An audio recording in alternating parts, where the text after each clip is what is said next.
Welcome to the first event of the Spring Holloway series. I'm Jeffrey G. O'Brien, and I curate the series in the spring, along with Mary Wilson and Jane Gregory over here. Thank you so much for your work. We're really happy tonight to have Lo Ferris reading, introduced by Sophie Dallin. And then Mónica de la Torre will be reading, first introduced by Jess Lazar. And come back later in February. We actually have 3 events in February, sadly or happily. On the 21st of the month, Alan Felsenthal will be here. And on the 28th, Tongo Eisen-Martin will be here as well. And then there'll be a long hiatus until April 24th, a Tuesday, when Brenda Hillman, who's here, will be reading as well. So come for all those events, please, and let's start tonight. Thank you very much.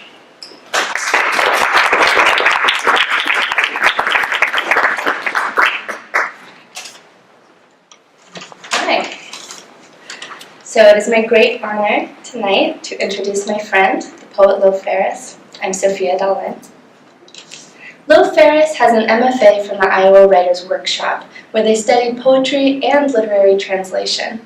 Poems from their first book project have appeared recently in Fence, Bombay Gin, and Prelude. They are a PhD student in Berkeley's Comparative Literature department. Lo's work runs through prose and verse, through the mouths of various I's and U's, through myths, histories, and narratives that all exist simultaneously and therefore without resolution. Lo's work is not about narrative, as in plot driven by actions, but rather narrative as fate and character as archetype. They write a way of thinking through what I wish were choices. They write, I am lying that these are options. The speakers in Lo's poems gain agency instead by observing their plotline and choosing new roles. Persephone can't return to Earth's surface, but she can choose to become Queen of the Dead. It's clear that in this work, to be is the wildest mutability. Lo writes, I've been this purity, and I need to be warm and so good to the touch, my crystal horn of heart that fits. Lo's work mourns the endless necessity of, sings the heady romance of seeing, counting, naming, and renaming. Please join me in welcoming Lo Ferris.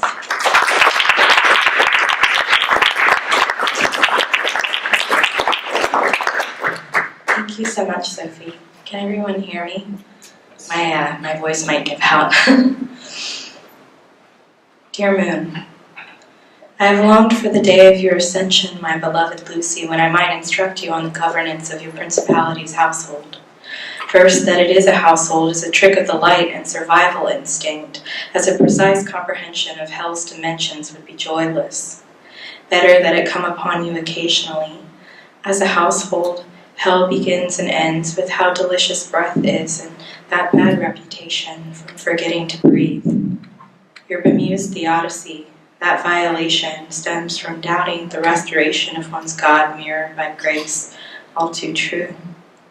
Who can say whether these words will reach you, dread prince? I can only offer you the seductive education you had wanted just a bit too late.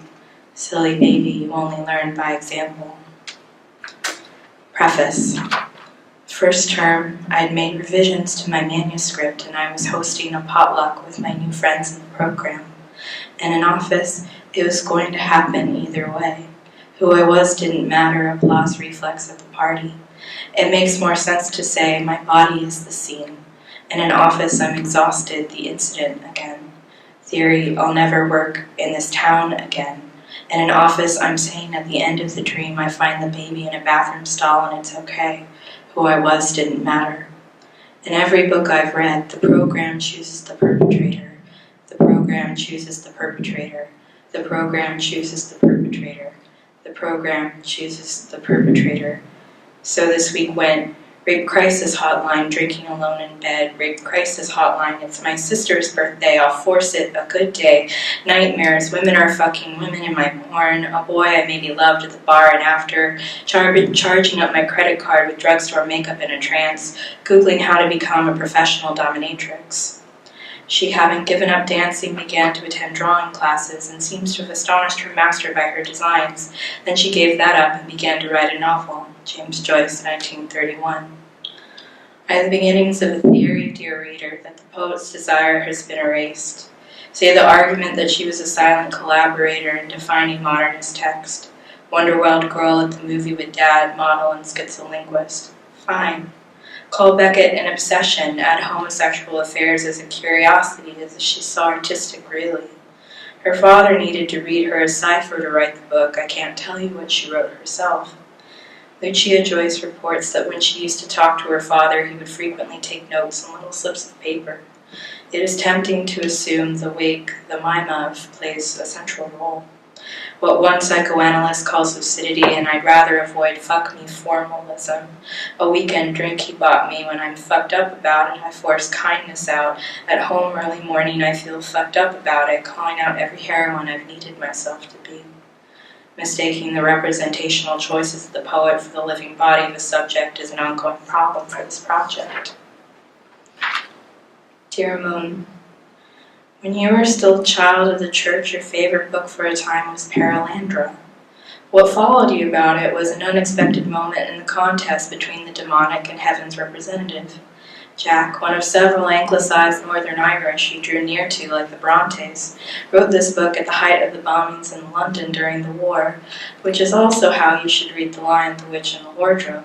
And I now think of this moment as a way of thinking through what I wish were choices. During the World War, there is a new heaven and a new earth far, far away on the mother god of love. An English professor, a colleague of Jack's, was sent as an emissary in a crystal starship to the surface of Venus to protect Eve from the tempter. This is the first difference.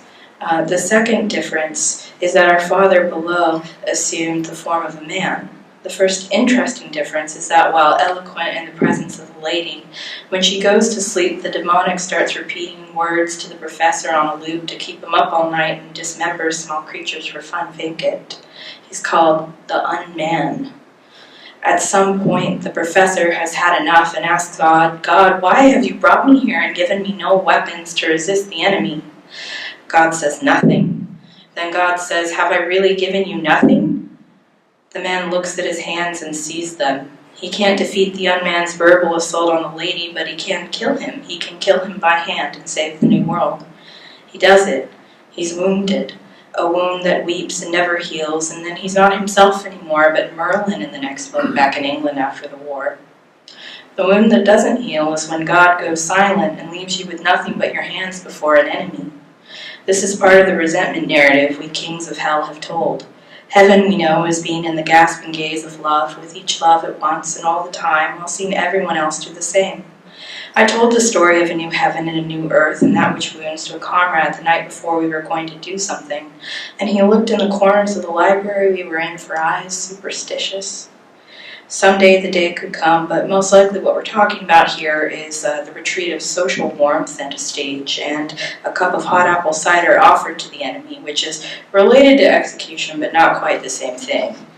Locally, for instance, that everyone knows that you will take out the poet in the grand room who sexually assaulted the other poet in the grand room if he does so much as breathe wrong. You never have to do it. Poets are merciful even when it falls to you. Few young women usually choose judgment, and you can't choose it for them without recapitulating a violation in another form.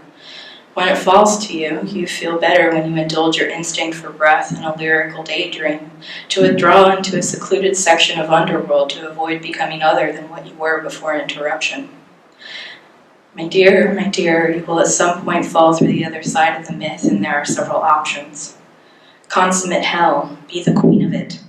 Ask the questions that for love of you I will always answer. Draw a picture, sing a song that gives something fresh and winsome to the riches below me that you co-administer. Resolution of the Persephone complex is to make a commitment that will not violate you. Decide your abduction is a fiction of the seductive father in the rewrite and assume kingship yourself. No need for virgin interlocutor to tease you out of never coming back. You now have me inside as a guide. Or cast me to the side and go hunting in the night, young prince, remote goddess of witchcraft and the companionship of maidens, and destruction of the watcher, till the thetic mode takes you up in a moment of inattention, and the diamond of your mind flips over to cast a new form. Alma anima, soul of soul, pretty king, gentle king. And of course, there's oneself, assuming her, mother god of weed, poison the earth as a young girl falls away before your eyes unbearable. Demand a father give her back, and refuse any other animal or child. Unclear whether I am your mother in a mask, that we've planted a small garden together since you were small. All within a watchful dream, throwing aside knowledge of good and evil, Godhead all the way down. The scorpion exalted in your personal planet spelled out my replacement in no uncertain terms. I am lying that these are options. There is a time when every position in a wisdom literature comes true. However, rule is not concerned with wisdom, but rather with the absolution of choice. A guiding question could be, what would it take to stay in the room? This is one of the more thankless housekeeping activities of hell. Please, my dear, would you send me your 2013 Veritas translation? Other women. I summoned these new babes, and at some new ask about raw materials for a spell, rose quartz or pyrite, lapis, a lemon smell, and geranium. Why the need to escape or feel better? Why a pastoral while poison seeps through a lyric out of nowhere or in Europe? The wrong bed I am in last night, pining after a feeling I want to be held for such a long time. My body to these people, a brilliant surface, project space I am working in. Several lifetimes pressing me down, old fight against the murders of other women, an overlay of sexual imagery on a language of mass death. I'm distracted at work and coming to the thought of you again and again as I ask my oracles, do I stay and fight this time?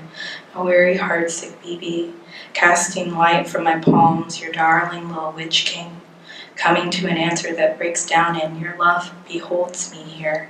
And I need blue glass in the sidewalk. I need my soft toy rabbit on a plane. I need the sea smell and fragrant trees and night blooming jasmine. I've been this purity so hard for so long, drawing out their wicked deeds. So hard stone, a gem for you, and I need to be warm and so good to the touch. My crystal horn, a part that fits, so when you call me girl, I won't mind and I'll heal. Veritas translation, 2013. In the beginning, all creatures greened. In the center, flowers flowered along the river, and later greenness fell down. And the soldier guy saw this and said, I know, but the golden number isn't full. Hey you, father mirror aspect, my body didn't hold up too well. Little parts of me died off. And it's still the case when you set your eyes on me, you can't blink until you see my body all full and jewelly. I don't hold up well, my body doesn't, when exposed to such contempt, and I'm tired. Thanks so much.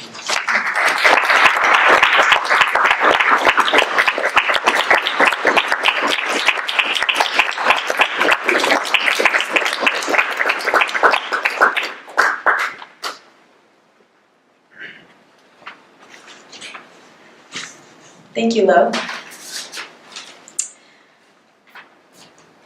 A poetry reading in the Maud Fife room is perhaps one of the more appropriate places from which to wonder, alongside Mónica de la Torre, what is one to desire from a seated configuration?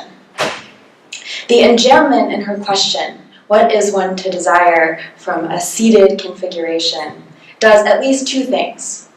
First, it emphasizes that to sit, as one so often does as an audience member or office worker or reader or writer, that to sit modifies, places a set of limitations on what one may desire in a given moment. Second, it asks, what is one to desire from a seated configuration? What is it we want when we sit?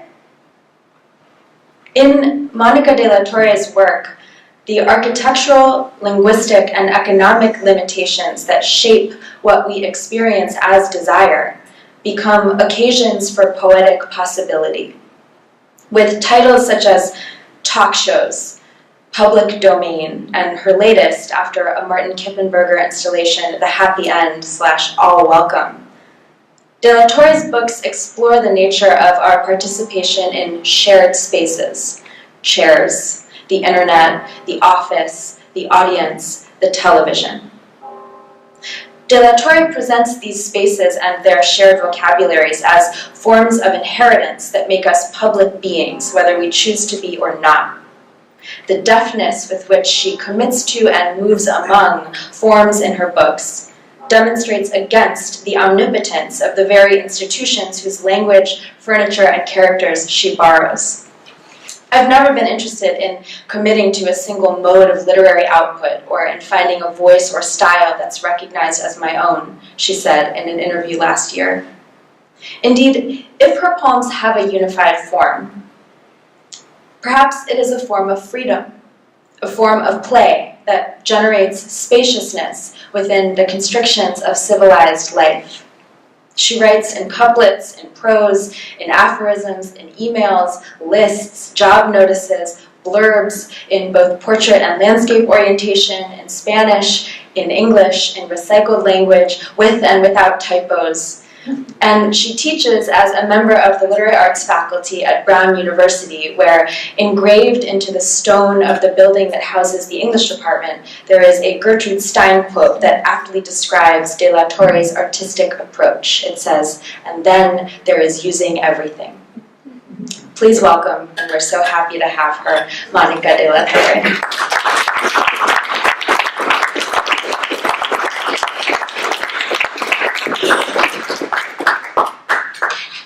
Thank you so much. What an incredible introduction. Now I'll think of you every time I look out my window with that phone. And it will make me really happy. Thank you. Thank you so much for being here instead of at Liv Ullman's talk at the Berkeley Art Museum. Competition was tough. This will not be as entertaining, but you might be rewarded in other ways. Thank you, Jeffrey, Mary, Jane. Mary, right? Yes. And I'll just start reading from The Happy End, All Welcome. So, it is set within an installation of Martin Kippenberger's design that he titled The Happy End of Kafka's America. And it's an assortment of numbered tables and office desks with pairs of mismatched chairs within a soccer field flanked by grandstands, which references a giant job fair held by the Nature Theater of Oklahoma and Kafka's Unfinished America, a novel that Kippenberger claims never to have read. And I believe him, actually. I don't think he had a form of ADHD probably and couldn't really read it, but that doesn't matter because I saw his installation, and even though he produced booklets that attempt to recreate or imagine some of the job interviews that take place in these settings. What I imagined I would do when seeing this installation and immersing myself in it is do the same thing. But I never read Kippenberger's booklets. What am I telling you this? I don't know. I guess I'm just warming up. And now that I have warmed up, I'll just go right ahead. Positions available. All are welcome. Anyone who wants to become an artist should contact us. Anyone who wants to be an artist, step forward. We can make use of everyone, each in their place. We have a place for everyone in their place. Anyone thinking of their future belongs in our midst. Anyone thinking of their future, your place is with us. And we congratulate here and now those who have decided in our favor. If you decide to join us, we congratulate you here and now, the company. Available positions. Sitting erect, pelvis curved out, cross-legged or with legs parallel. Slumping, pelvis curved in. Sitting erect, slightly leaning forward, resting elbows and arms on desk. Reclining on chair, propping up feet on desk. Sitting against back of chair, cross-legged or with legs parallel. Plopped, arms over armrests, legs open wide. facing backward with legs wrapping around back of chair, propped up by chair while standing, fast asleep, resting torso and arms on desk, with arms pillowing head, propping elbows on open book on desk, hands supporting forehead or smoothing out hair, plunked, head sunk into chest. What is your position? Table number 20. Bather. If you can see what you can't see, does that mean you're seeing it? Aspiring lifeguard. I see shapes, not edges. Bather. Meaning? Aspiring lifeguard. Meaning? Bather. Astigmatism, you mean? Aspiring lifeguard. Nothing I can't just ignore. Bather. There you go. Getting everything confused again. Aspiring lifeguard. That's it. That's exactly it. Bather. If you avert your eyes from something your eyes can't help but see, are you seeing it or not? Aspiring lifeguard. I see a nesting table in the distance. Table or tables. My vision is blurry at all distances. My corneas have flat and steep areas. Likewise, my mind. Bather. Do you trust your other senses? Aspiring lifeguard. It depends on where I'm sitting. Bather. Do you want the position or not? View from an air-on chair. A half view of greenery cut off by blinds, pine cones hanging in pairs like testicles, brain balls, someone once said at a pool. We were in it looking up at a guy getting out. This angle replicates that one, but the view is more animated, less peopled. The sky's change-ups are reminders that this will not drag on forever despite the ergonomic ease afforded by the seat, first devised for geriatric care, then stripped down. It seemed rational. If the elderly spent their days in recliners, so could others. .comers say, properly incentivized. And at least there is no symbolic logic with eliminans and retinins, no lasting premises either. We will be priced out of any area. No sooner than the conclusion is accepted as consequent and part and parcel of this universe of discourse, we'll come to realize the sense in having new places to leave. This is a chair's democracy, particularly this one, with its form-fitting mesh, forsaking foam and padding, which costs overheating and cloud the sitter's judgment. It's recyclable, and that matters. Still, the office chair's revolution is an oxymoron.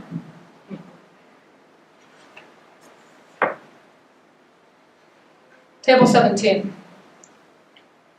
Recruiter. Ooh, these peas are, I have a poem that I wrote for popping peas. And it was about vigilantes.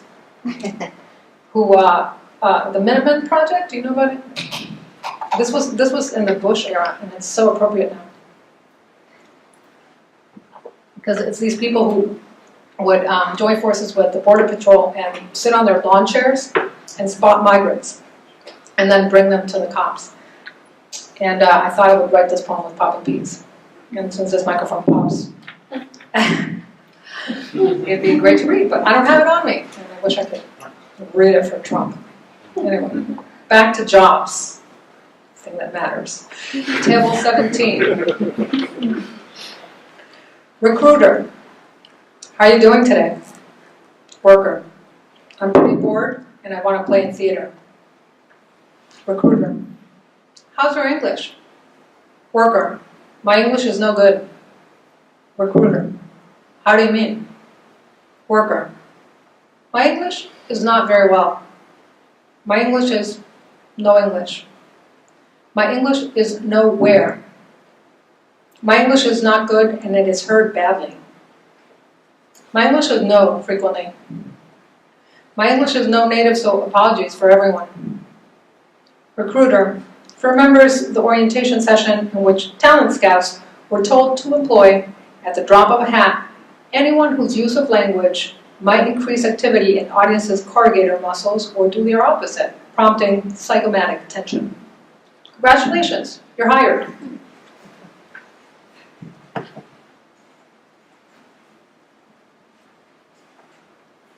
View from a dodo chair.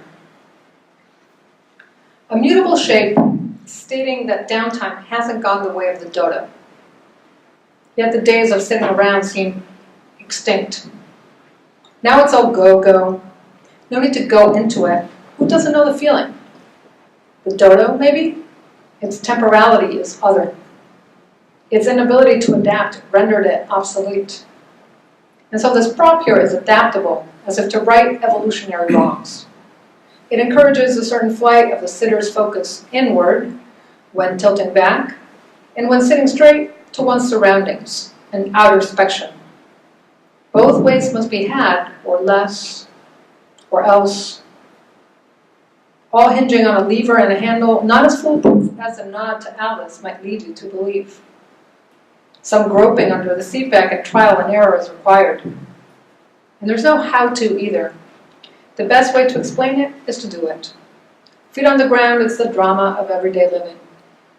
Feet up, it's the island of the mind, the dwelling place for other dodos whose existence only pictures and written accounts corroborate.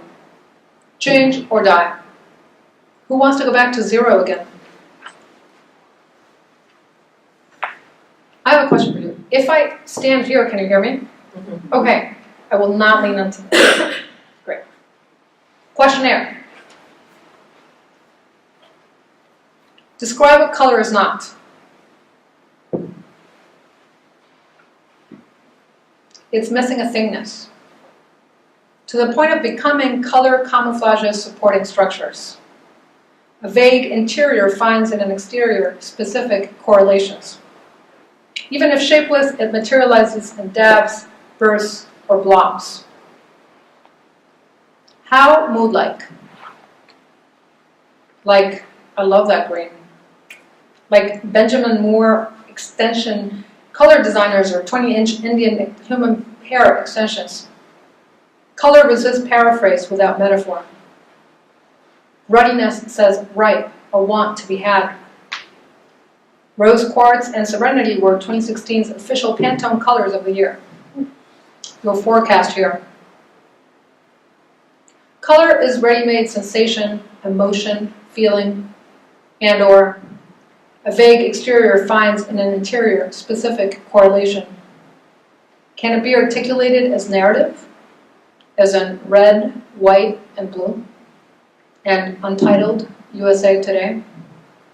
An endless supply of candy wrapped in red, silver, and blue cellophane. Flavors, cherry, pineapple, and Concord grape, the best tasting.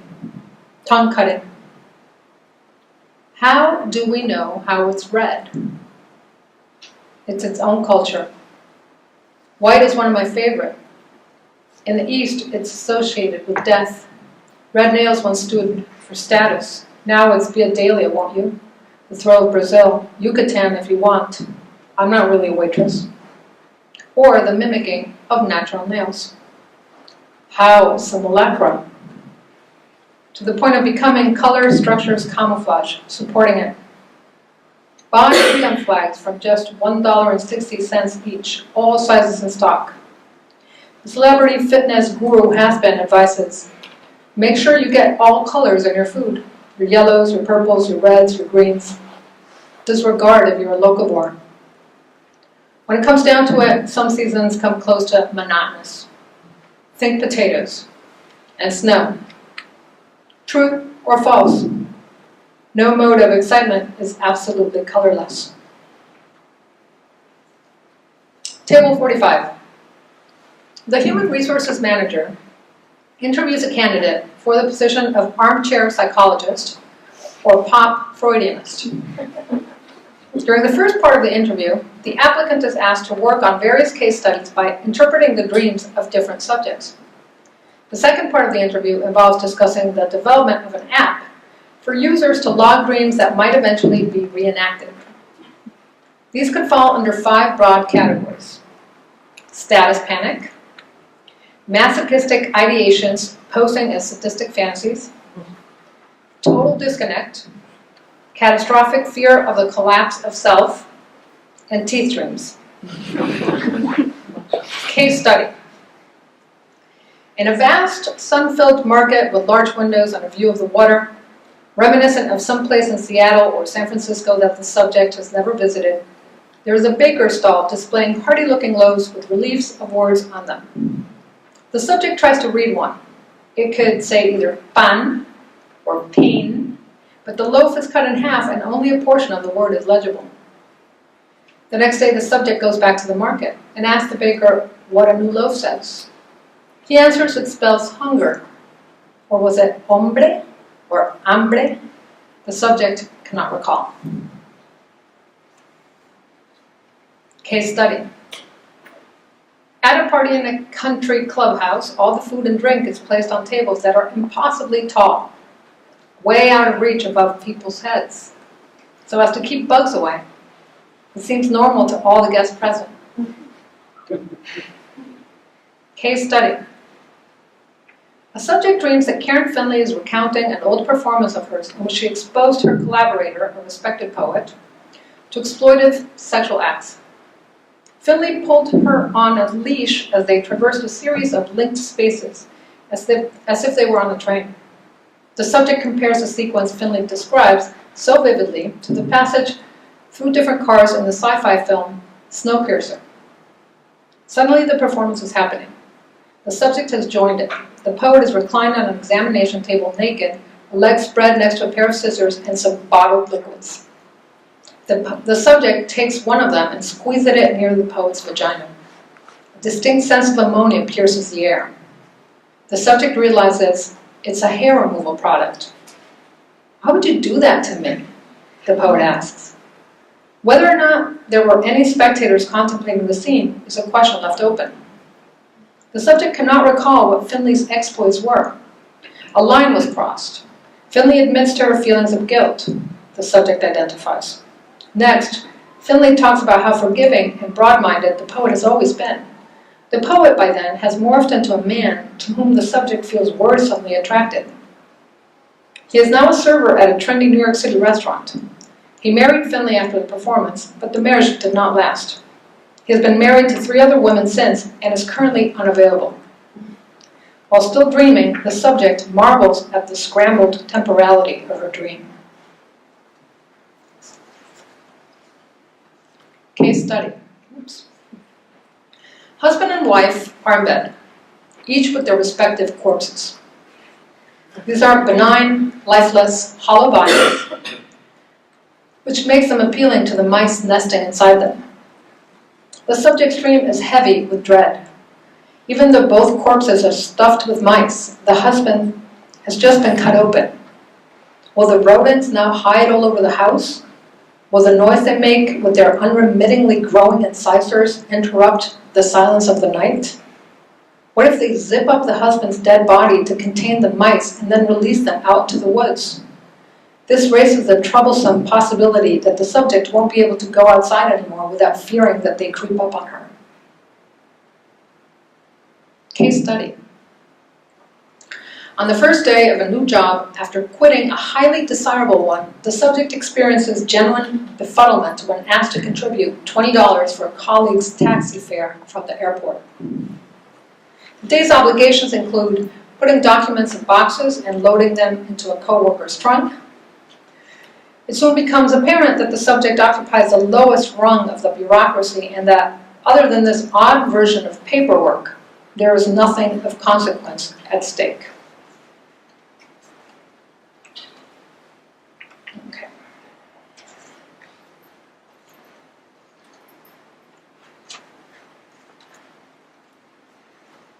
Yes or no? Another question now. So that personnel, bless you.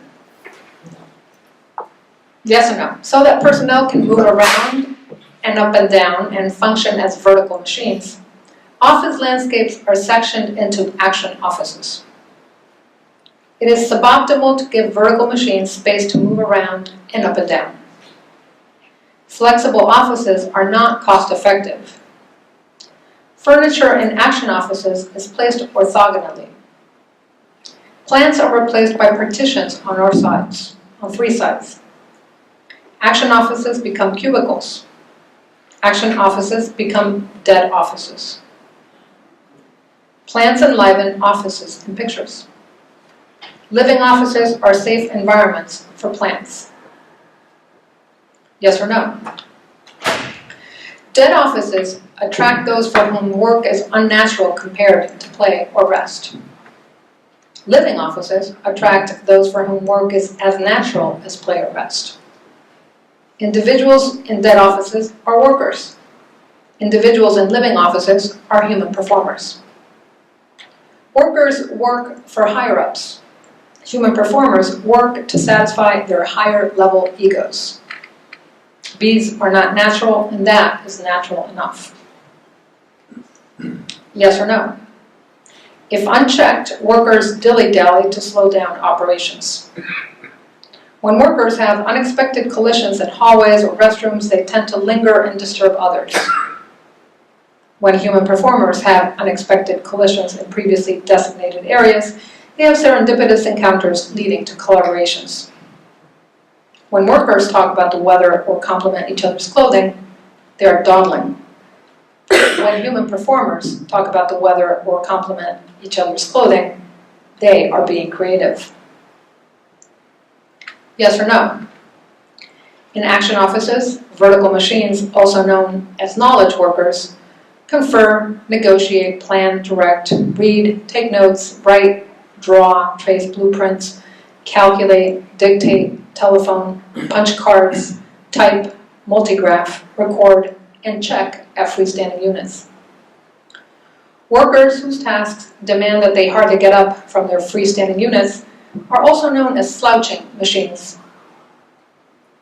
In living offices, human performers, also known as members of the creative class, chat, converse, co-create, divide and conquer, huddle, show and tell, warm up and cool down, process and respond, contemplate, and create at workstations and work points. Those who receive no compensation for tasks that include plan, read, take notes, write, draw, calculate, telephone, type, chat, converse, co-create, huddle, show and tell, warm up and cool down, process and respond, contemplate, and create are known as the unemployed. Yes or no?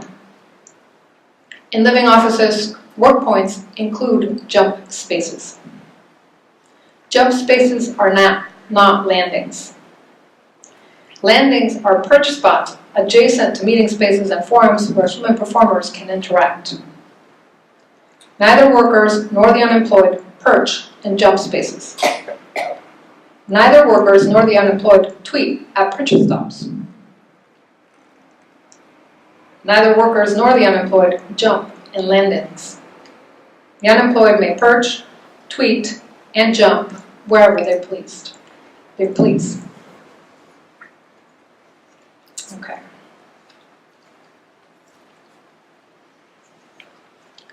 Furniture tester.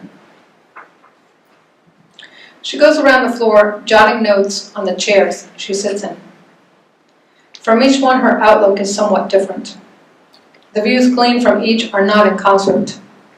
She has an overall picture, but it's about to implode. Is this what people mean by creative disruption? She would like to devote herself to whatever best fits her skill set. If she stays put long enough, could she hope for an improved past, she wonders. Yet mostly, her approach is a tourist, however much she applies herself.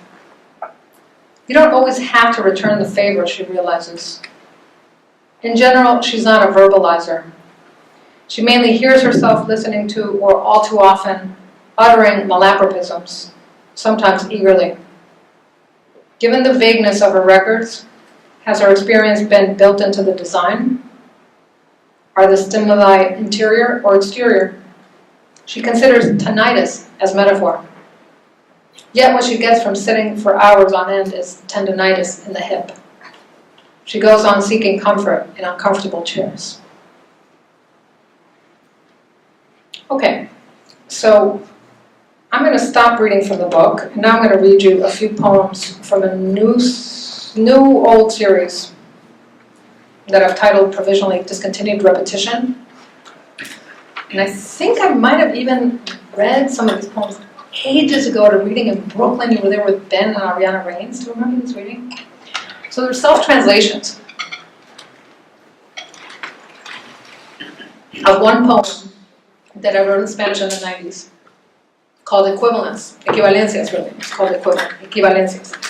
And then I decided I was trying to translate the entire book. And I decided that just that poem itself lended itself to a number of different approaches to translation, precisely because its title was Equivalencias. So that led to this and other things that I won't read you, but just start reading from it. Uno. Dos. Tres. Cuatro. Cinco. Uy, no. El troll del cuadrilátero y su dosis de charolazos. Visto y asociados.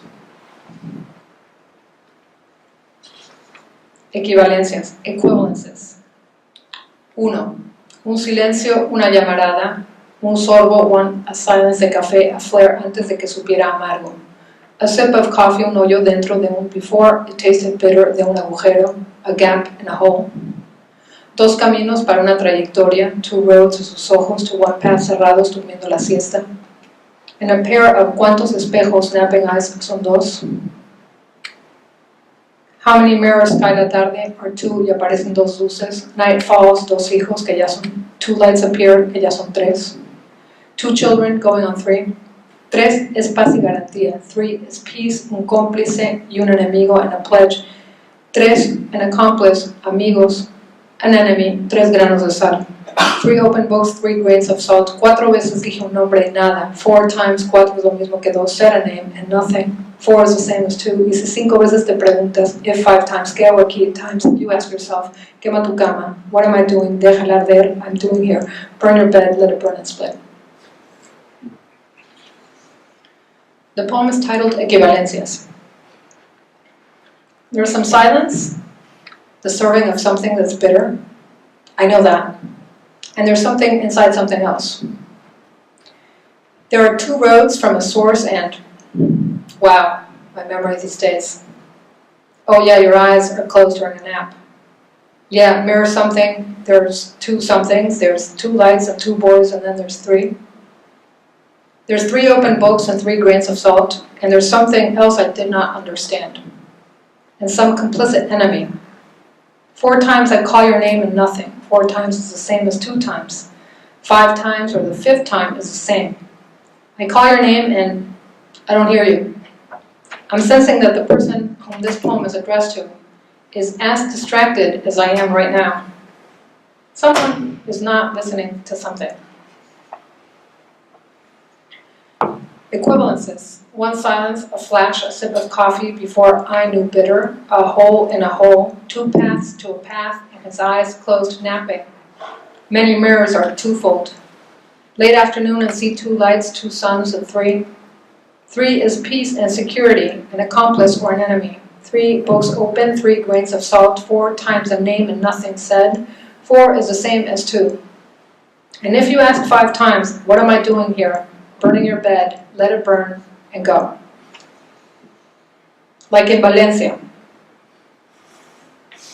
1, un silencio, una llamarada.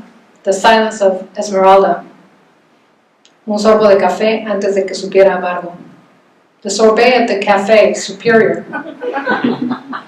Un hoyo dentro de un agujero.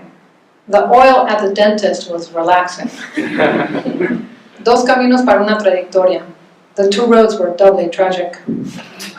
Y sus ojos cerrados durmiendo la siesta. The serrano peppers caused me to take a long nap. ¿Cuántos espejos son 2? The quantity of spectators was twice as large. Cae la tarde y aparecen 2 luces. The guy was a little slow on Sunday. 2 hijos que ya son 3. The 2 hijos seemed like 3. 3 es paz y garantía. 3 in space is guaranteed. Un cómplice, un enemigo. Whoever is complacent with me is my friend. 3 libros abiertos, 3 granos de sal. 3 books that have beards look grand in the sun. 4 veces dije un nombre y nada. 4 as a number is nothing. 4 es lo mismo que 2. 4 amuses too. Y si 5 veces te preguntas, 5 is a vessel, ¿qué hago aquí? Something to do with water. Water is a key to 5. Quema tu cama, déjala arder y vete. Camel to camel, they'd like to eat green. Self-mastery. We thank you for your interest and urge from within a special something. A sea of metaphysical books before they amounted to something practical. An accomplishment in an attainment. 2 wholesomenesses, that 1 completeness, and a dimension of your dormant psychic abilities. How many great minds are mirrors? Ancient truths test in 2 subscribing religious backgrounds, 2 teachings that fall beyond a trinity. 3 is to experience specific tenets and reflections, a tool, a guidance. 3 activities, 3 additional funds. 4 times the organization benefits vitality and happiness. 4 taps into the same harmonious personal relationships. If 5 innovative solutions come to 8 pages each, periodically think of a body of knowledge, play the aura, organize preceding exercises, and travel to a temple. Same as it ever was. 1, a pregnant pause, a flash in a pan. 1 sip of whiskey, then the burn in your throat. A redacted redaction. 2 options, 1 fate, someone dozes at midday. Where's the source utterance in an echo chamber? Nightfall, lights, grapes come in clusters. 3 is surety and truth, the perceived threat before an alliance. 3 open windows, 3 specks of dust.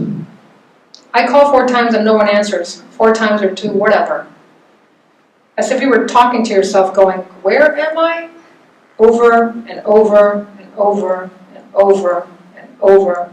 Drop the call things off, move on.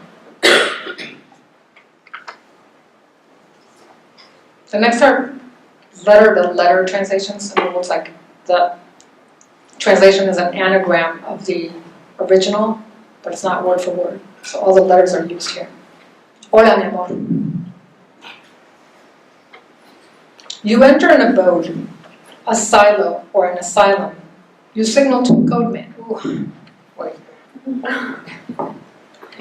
You enter an abode, a silo or an asylum. You signal to a codeman. You, you fun, you genderqueer, indeed, an uproar, a choo, soju. Eyes as door. Supine, you see the moon's outline soar across a luminous circle. Jet crescent to sun's radiant rays. A ray trade. Soaps, dos ojos opacados. Days, coda, heaps. Similar zone, disparate elements, bogus cognates. I go rest, untrap, sonar, liberate, cry zones. Dolus. I ate carb my mom's trove of quince, nada crudo. Oh, my lost jeunesse. Language as chimera, cyst, camera, head, tape, cost, cue, evidence. Ahai! Trouvé. Latin lover. You live in a fake chest. Silence was your urn. Holier than thou, she fakes faith, she's foul and feared. She lands quite a few blows on you for losing yourself. Holy cow, all this palpitating, fatal tango, all this irony, exit the biped in a daze. At a fair, stoned, I won and lost pescados. I found more fishes. The shaman screamed, smoke him away to your health. I sing Wagnerian, almost out of tune. I split for doubting I was fig, an organism. Of my mortis, it's now the time. I itinerate, plie, the end. I'm going to end with the last, no, not the last, but the last translation here, which is smuggling the original poem. So all the words are there, but they're smuggled. Quite obviously, actually, because you can read the poem down. It's the first line of every verse. Of course, we can't tell from hearing it. La más mimética de todas. One resists breaking, stoical, a form of integrity to a silence it's sensible to keep, concerning a perfunctory this or that, a flicker which is not the North American woodpecker, but most exactly a flash alert coursing through your system like a sip of a beverage you'd confused with something else, say, of wine when you were expecting coffee, which must also stimulate before being acknowledged as having provided it standing for excitability, circularly. Still, I tasted the syrupy liquid, and instead of bitter, I found it cloying, a tad tangy. A donut hole, say, one covered by a hibiscus glaze, wouldn't taste thus. In no time does a query about its nature lead to the thought that a hole is not always an absence. From a donut derive two holes, the edible one, of which samples are said to be dunked on roads across the nation, meaning at the rest stops providing respite from them, to be clear, and the missing one, whose removal has left a mark in the donut itself. Its path, like that of loss and that of lack, is an enigma. Pair this with the trash collection taking place on the level of cells while we're napping, or with the way our eyes do not mirror whatever it is that our souls might not be. How is not only how, but also how many ways do we not know ourselves? Mirrors and their inscrutability prompt these questions, and they are never answered by anyone except for the two girls who last night retold the parable of the tree that falls in Silicon Valley. And there is no one there to hear it except for two girls who like to turn everything into a parable. They spoke of lights or luminous orbs that appear anytime the two of them talk about the kids who once were not so merrily going on a hike on the grounds of a historic villa. 3 kids, it was 3 of them, plus a schoolmate/guardian who was not much older than they are at the time. The times were not of peace, but it wasn't wartime either. And a sense of menace lurked everywhere around. They had made a promise to each other, a pledge not to leave the trails until an antagonistic force compelled them to. The guardian was no accomplice. He had not even an inkling of the kids' plans to turn him, maybe, into an unwilling enemy. Nobody did either. These 3 kids had chosen to open themselves to the types of adventures they'd read about in books. None of the 3 suspected who would be adversary. They had grains in their backpacks, instant oats, and some pieces of fruit. Also nuts without salt, lest they get thirsty. The 4 of them were seen more than a few times by other hikers. They later testified. I might have even seen them, said one of the girls. Once a few days had passed, the name of the guardian was all over the news. And so were the kids, but those meant nothing, since they were aliens, said the other girl. The 4 of them vanished never to be seen again. But that is not the story's punchline. However, the point of the parable is never the same. One telling is told as if to scare people, conspiring the 2 girls to spook their audience, as if they were in the haunted villa about to wrap their 5 fingers around a listener's neck. Other times they're aiming to gaslight you. They involve you in their mind games, so you ask why they'd be telling the story to someone such as yourself who's just passing by. What can be gleaned, I am certain of this, is if I were to ask about what hearing the parable is doing to you, I might get stuck here, one of the girls said. Her hair was down and starting to burn. This is not your ordinary vision. I'm not even in bed yet I let my eyes close, till it is time to open them again. Who knows when? A burn in the other girl's chest shines through my closed lids, and it is almost ghastly, but not quite. A split second later, I hear the tree fall.